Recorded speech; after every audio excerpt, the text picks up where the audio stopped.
Welcome to Module 1, How Children Learn to Read.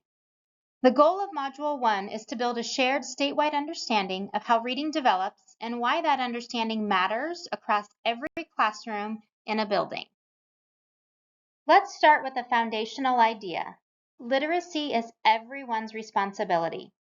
Strong reading outcomes begin with strong Tier 1 instruction, and within Nebraska's multi-tiered system of support, every educator shares in that responsibility.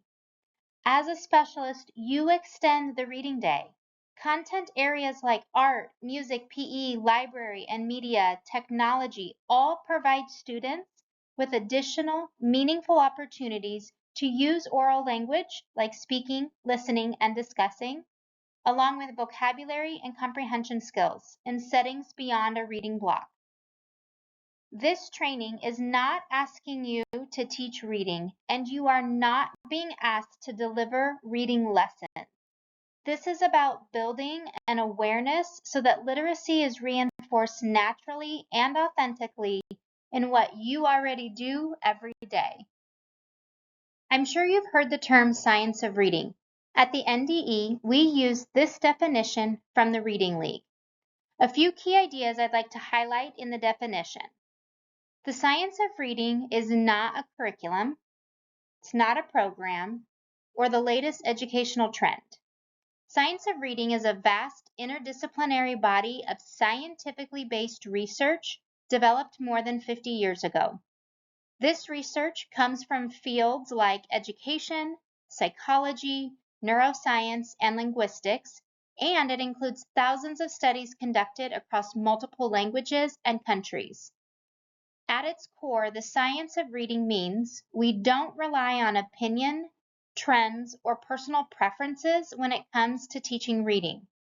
We rely on decades of research that helps us understand how reading develops, why some students struggle, and which instructional practices allow students the best opportunity to become successful, capable readers.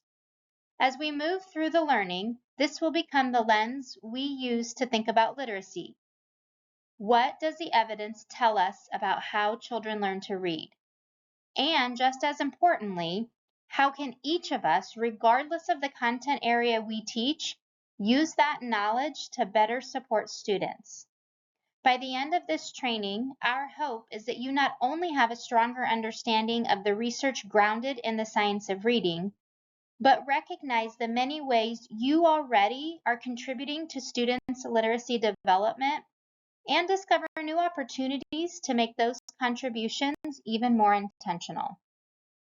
Let's look at a simple framework that helps explain how reading works, the simple view of reading.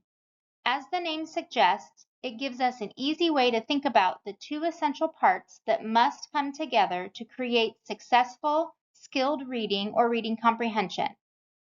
Think of it like an equation. Reading comprehension or skilled reading equals word recognition times language comprehension. Both factors are essential. If either one is weak, reading comprehension is affected. The first factor of skilled reading is word recognition. This is a student's ability to look at printed words and read them accurately and automatically.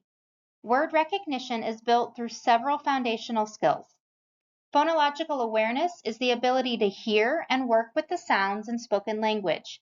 For example, a child can identify that cat and cap start with the same sound, or they can clap the syllables in basketball. These activities are done without looking at print. They focus only on listening to and manipulating spoken language. Phonemic awareness is the most advanced level of phonological awareness. It focuses on the smallest units of sound, which are called phonemes. For example, a student can tell you that ship has 3 sounds, sh, I, p, or they can change the and map to t to make tap. Like all phonological awareness activities, this is still an oral and auditory skill without letters or printed words. Phonics begins when students connect those speech sounds to letters and letter patterns in print. Phonics is understanding the relationship between letters and the sounds they represent. For example, students learn that the letters SH represent the sh sound, or that the letter A can make the A sound in cat. Decoding is putting those letter-sound relationships together to read an unfamiliar word.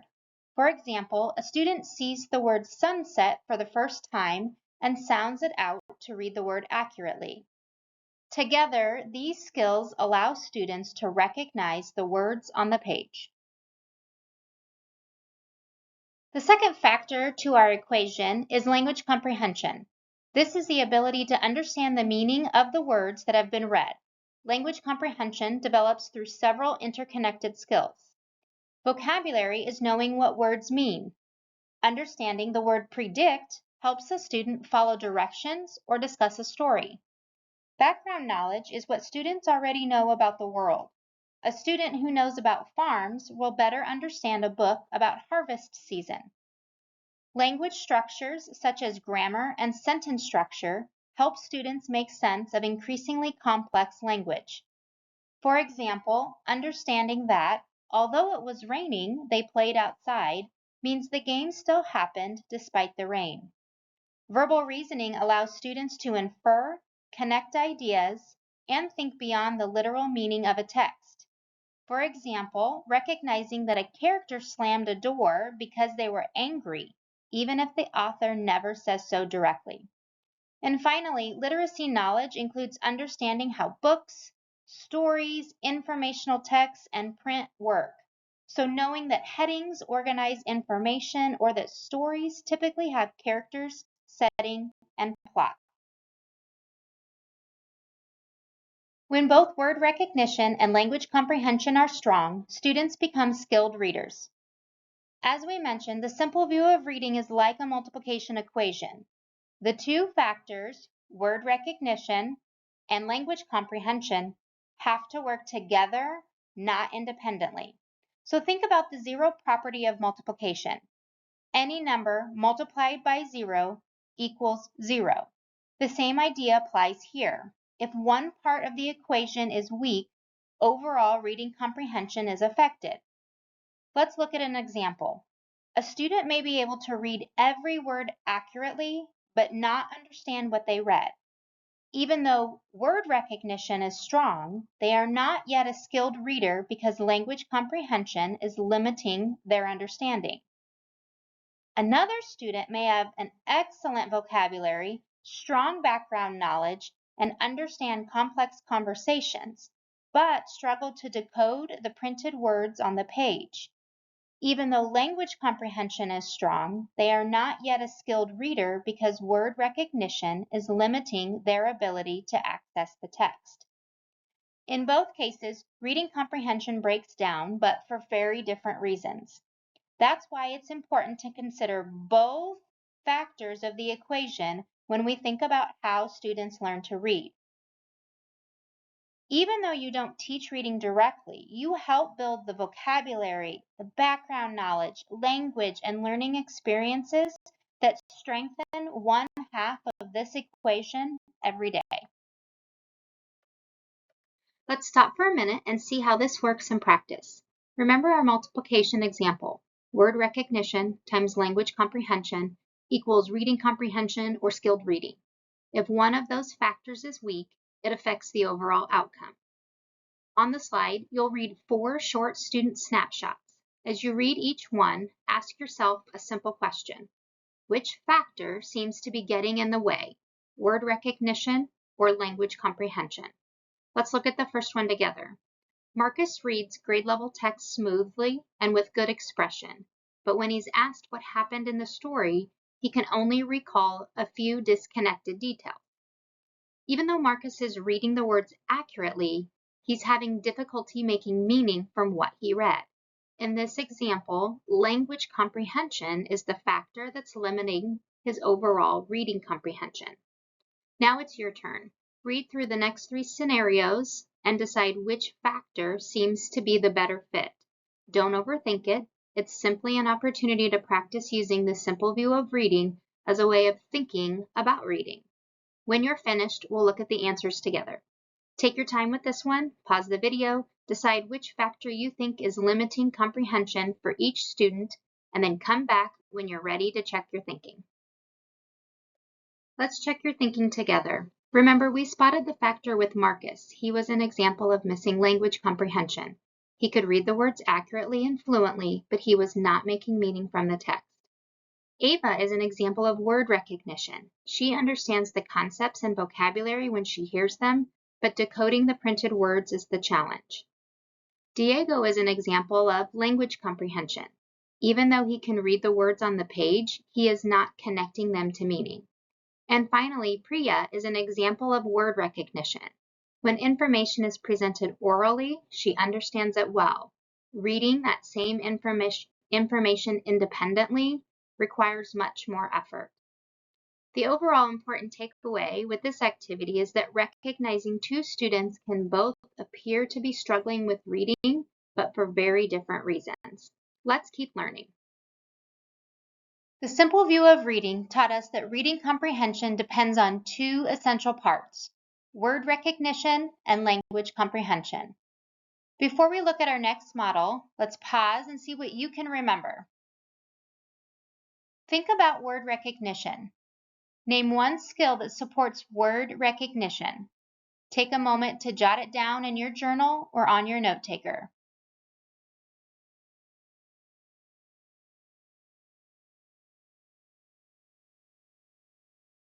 You may have written phonological awareness, phonemic awareness, phonics, or decoding. If you listed one of those, give yourself a star. Now let's think about language comprehension. Name one skill that supports language comprehension. Again, take a moment to write it down in your journal or on your note taker.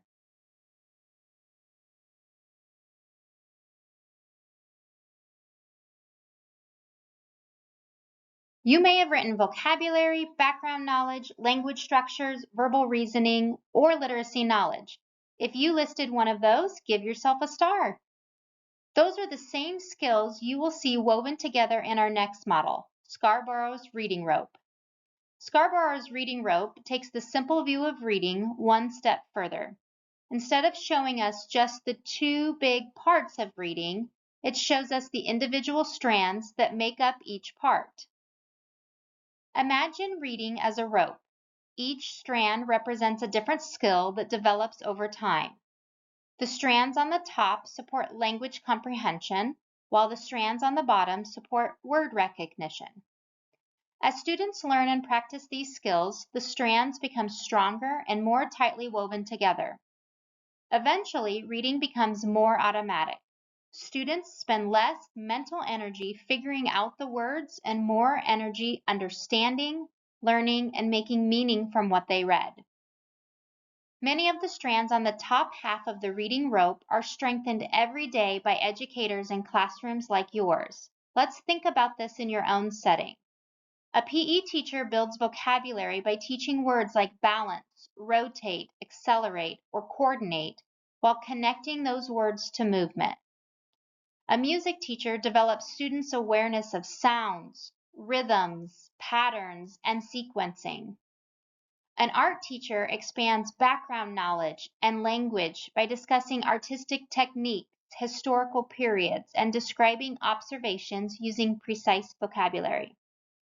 A librarian builds vocabulary, background knowledge, and literacy knowledge by exposing students to a wide variety of texts, genres, authors, and informational resources. And a technology teacher strengthens language comprehension by teaching students to follow multi-step directions, interpret diagrams, explain their thinking, and use discipline-specific vocabulary. So no matter your role, there are simple, high-quality instructional moves you can intentionally incorporate that support students' literacy development and reinforce the skills within the reading rope. You can teach and revisit new vocabulary, ask students to explain their thinking using complete sentences, connect new learning to students' prior knowledge and experience, build background knowledge through rich, content-focused learning, encourage students to discuss, question, predict, justify, and explain their thinking. Scarborough's reading rope is helpful because it reminds us that reading isn't a single skill. It's made up of interconnected strands that develop together over time. Classroom teachers provide explicit systematic instruction to develop word recognition. And at the same time, specialists strengthen the language, knowledge, and reasoning that weave together to support language comprehension. So together, those two parts create skilled readers. Now it's your turn to practice using Scarborough's reading rope. As we've discussed, the rope helps us see that skilled reading develops through many interconnected strands. Even though you might not provide explicit reading instruction, you strengthen many of the language comprehension strands through the learning experiences you create every day. On this slide, you'll see 4 examples from different specialist settings. Your job is to decide which strand of the reading rope each example strengthens: vocabulary, background knowledge, language structures, verbal reasoning, or literacy knowledge. Some examples could support more than one strand, and that's okay. For this activity, simply choose the strand that is the best fit based on the information. Go ahead and pause the video, work through each example, and then come back when you're ready to check your thinking. Let's see how you did. In the art example, the best fit is background knowledge. Before students begin drawing, they're building knowledge about butterflies, their characteristics, where they live, and what they look like. That knowledge helps students better understand future reading and learning about the topic. In the library example, the best fit is literacy knowledge.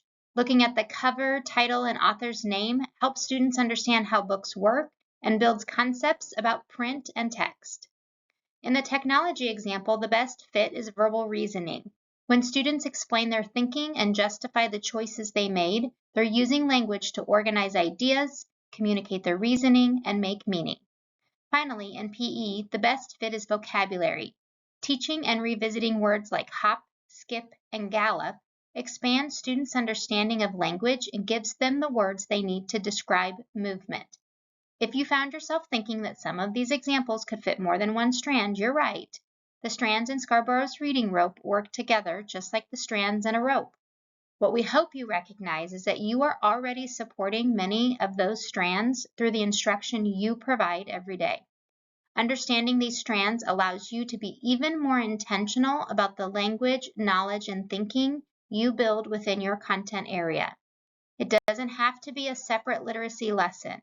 You simply continue teaching your content while recognizing and strengthening the literacy opportunities that are already there.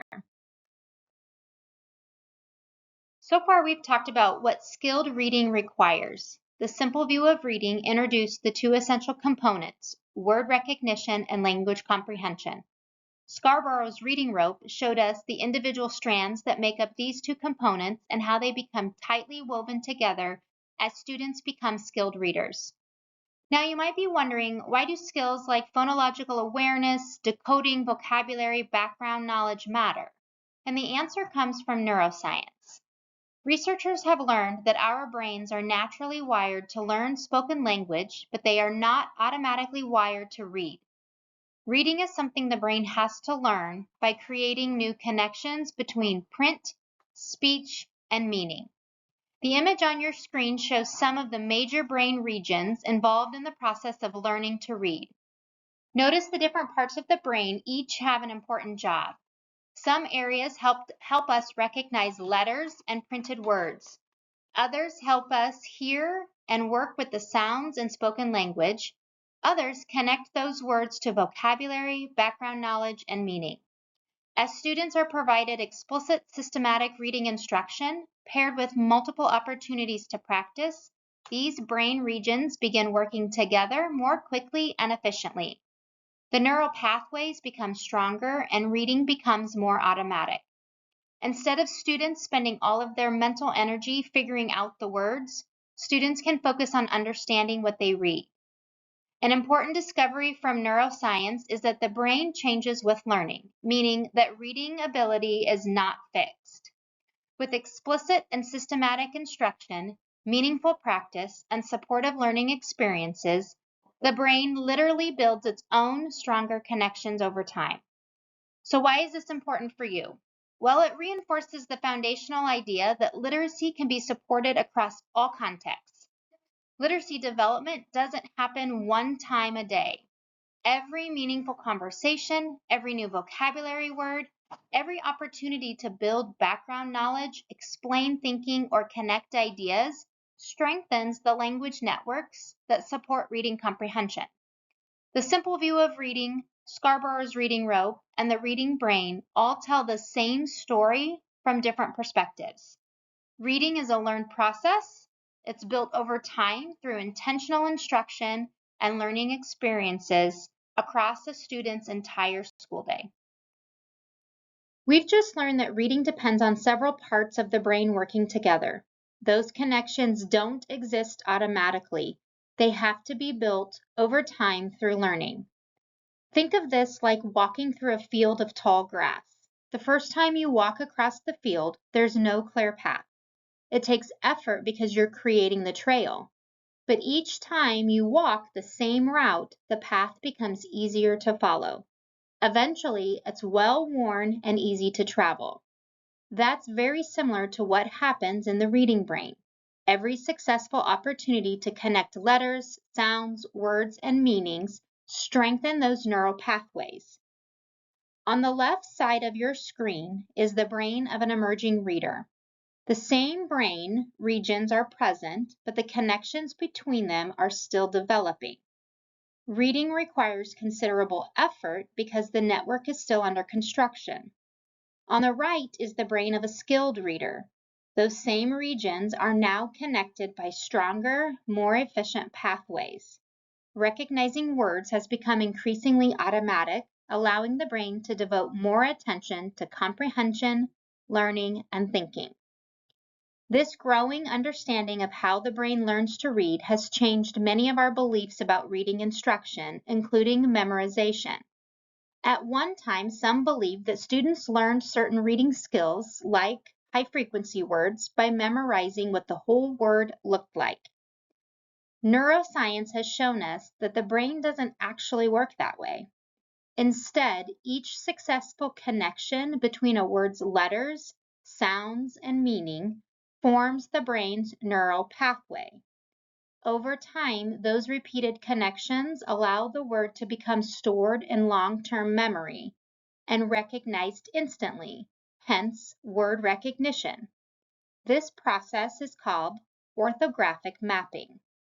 Rather than memorizing a word's visual appearance, skilled readers build a permanent mental representation that links a word's spelling, pronunciation, and meaning. It's very complex. Understanding how the brain learns to read helps us explain why evidence-based instruction emphasizes connecting sounds, letters, and meaning instead of relying on rote memorization. When students explain their thinking in art, describe a movement strategy in PE, discuss rhythm and vocabulary in music, recommend a book in the library, or communicate ideas, they are reinforcing the language system that supports skilled reading. The most important takeaway is this: every educator helps to build the reading brain. Before we move on, let's take a moment to pause and reflect. We've covered a lot of new information, from the simple view of reading and Scarborough's reading rope to what neuroscience tells us about how the brain learns to read. As you think about the questions on the screen, reflect on how literacy connects to your own content area. First, think about a recent lesson you taught. How did students use language, build knowledge, or communicate their thinking? In what ways did that lesson support literacy development? Next, think about a student who found part of a lesson challenging. Based on what you've learned in this module, what might have contributed to that challenge? What additional information would help you better understand the student's needs? Finally, what is one idea from this module that strengthened or changed your understanding of how students learn to read? Take a few minutes to record 2 or 3 thoughtful sentences in your literacy journal before continuing. Please pause the video now. Take a few minutes to record your reflections. When you're finished, return and resume the video to continue Module 1. Now that we've discussed how children learn to read, let's turn our attention to reading difficulties and dyslexia. One of the goals of this module is to build awareness of common reading difficulties, including dyslexia. We will address a few common misconceptions and explore what is helpful to know about students who experience reading challenges.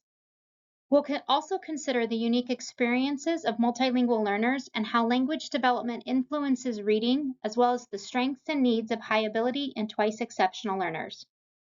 These learner profiles remind us that students may arrive at reading success through different pathways and may need different types of support along the way. Dyslexia is one of the most thoroughly researched areas in reading science, yet it remains one of the most misunderstood learning differences. In 2025, the International Dyslexia Association updated its definition of dyslexia to reflect decades of scientific research. In simple terms, dyslexia is a neurobiological learning difference that primarily affects accurate and fluent word recognition, spelling, and decoding.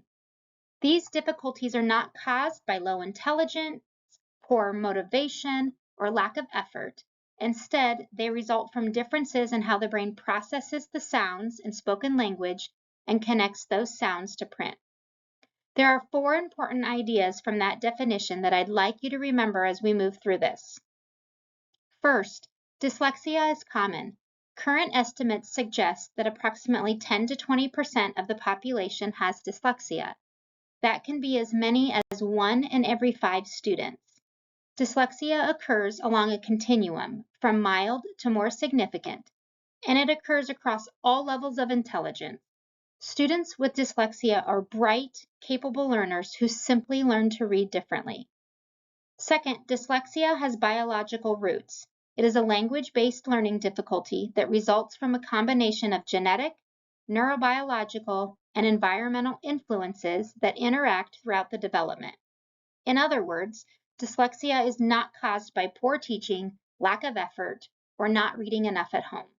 Students continue to experience difficulty even when they receive the same effective instruction that is successful for many of their peers. Third, dyslexia often occurs alongside other learning differences. Some students may also have ADHD, developmental language disorder, or other learning challenges.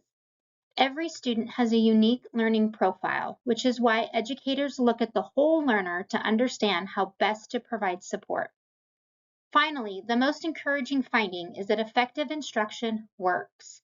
Research consistently shows that evidence-based structured literacy instruction, that is, instruction that is explicit, systematic, and grounded in the science of reading, is the most effective approach for helping students with dyslexia develop strong reading skills. With appropriate instruction and support, most students with dyslexia become proficient readers. Many individuals with dyslexia demonstrate strengths in creativity, problem solving, visual spatial reasoning, empathy, leadership, and seeing connections that others may miss. Every student with dyslexia has a unique learning profile that includes both strengths and challenges. Now that we've described and established what dyslexia is and what the research tells us, let's consider what it might look like in the classroom. There are a few persistent myths about dyslexia that are worth addressing because they can influence how we interpret student struggles. The first myth is that dyslexia is defined by reversing letters or seeing words backwards. This is probably the most common misconception. The reality is that dyslexia is a language-based learning difficulty, not a visual problem. The core difficulty is with phonological processing, or the ability to hear, recognize, and work with the sounds in spoken language.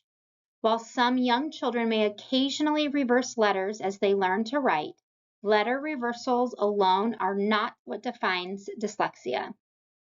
Another common myth is that students will simply outgrow reading difficulties with time. The reality is that without explicit, systematic instruction, reading difficulties typically persist. Students often develop coping strategies, but time alone does not resolve the underlying reading difficulty. Early identification and appropriate instruction make an important difference. So what might you notice as an educator? You might notice a student who has difficulty hearing or working with the sounds in words. For example, struggling with rhyming activities or blending sounds together to make a word. You may notice a student who reads slowly and effortfully, sounding out words one at a time, even when reading a familiar text. You might observe a student who shares thoughtful ideas during class discussions, but has difficulties expressing those same ideas in writing.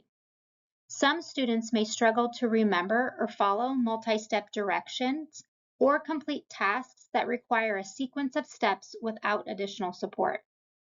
You may also notice persistent spelling difficulties, difficulty reading unfamiliar words, or written work that doesn't reflect the student's strong oral language.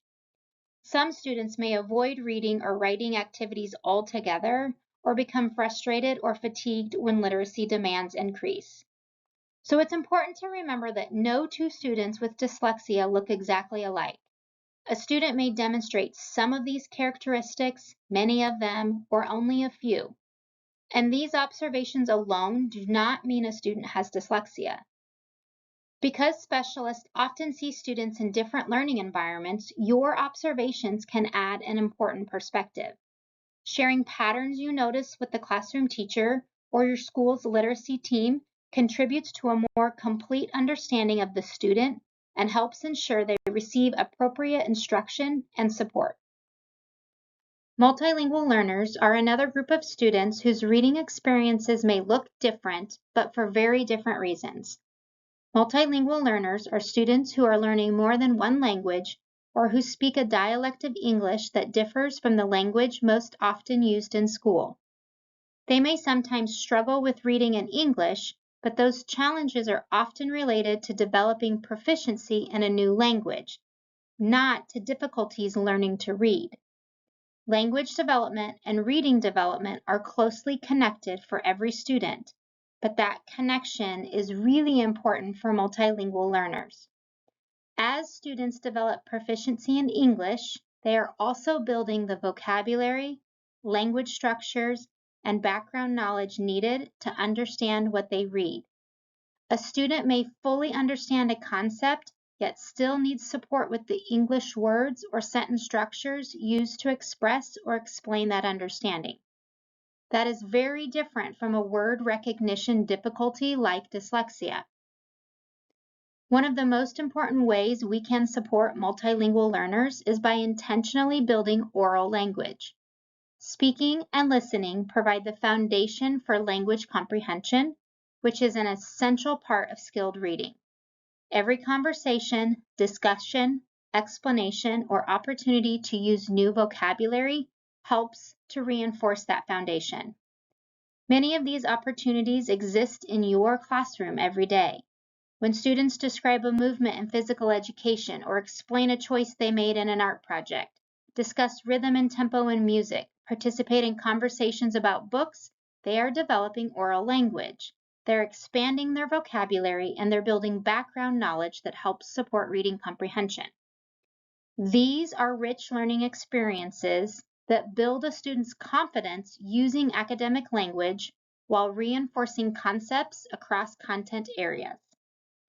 Multilingual learners bring valuable linguistic and cultural assets to our schools. Their knowledge of multiple languages and experiences enrich the classroom learning environment. Supporting these students means providing language supports like visuals, modeling, gestures, sentence frames, and structured opportunities for meaningful conversation.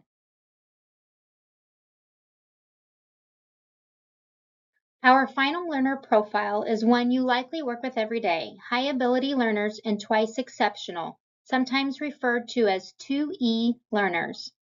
High ability learners demonstrate exceptional strengths and benefits from learning experiences that continue to challenge their thinking. Becoming a fluent reader doesn't mean their learning is complete. High ability learners still need rich vocabulary, complex ideas, meaningful discussions, and opportunities to analyze, question, and create. Some high ability learners are also twice exceptional, meaning they have both high ability and a disability or learning difference. Their strengths can sometimes mask their learning needs, and their learning needs can mask their strengths. As a result, they may not always receive the challenge or the support that they need. For example, a student with dyslexia may express sophisticated ideas verbally, but struggle to demonstrate that same understanding through reading or writing. A student with dysgraphia may know much more than they can show on paper because written expression is difficult. And a student with ADHD may appear inconsistent, demonstrating deep understanding one day and struggling with organization or attention the next. As educators who support literacy, it's important to look beyond what students produce on paper. Conversations, performances, demonstrations, collaborative activities, and problem solving often reveal strengths that written work alone may not capture. The key takeaway is this: every learner deserves both meaningful challenge and appropriate support. Recognizing students' strengths alongside their needs helps create learning environments where every student has the opportunity to thrive. To complete Module 1, you'll complete a literacy connection snapshot using one lesson or activity you already have taught or will be teaching. First, think about the simple view of reading. Does your lesson primarily support word recognition or language comprehension? Explain your thinking in 1 or 2 sentences. Next, consider Scarborough's reading rope. Which strand does your lesson already strengthen? Then identify one small adjustment that could strengthen that strand even more. Finally, reflect on today's discussion of dyslexia, multilingual learners, high ability learners, and twice exceptional learners. What is one thing you'll pay closer attention to when teaching or interacting with students? Please pause the video now and take about 20 minutes to complete your Module 1 snapshot. Keep your completed snapshot as part of your professional learning. Your school or district may ask you to share your reflection with your administrator or use it as part of a professional learning conversation. Once you've completed the reflection, you're ready to move on to Module 2, Practical Application Across Context.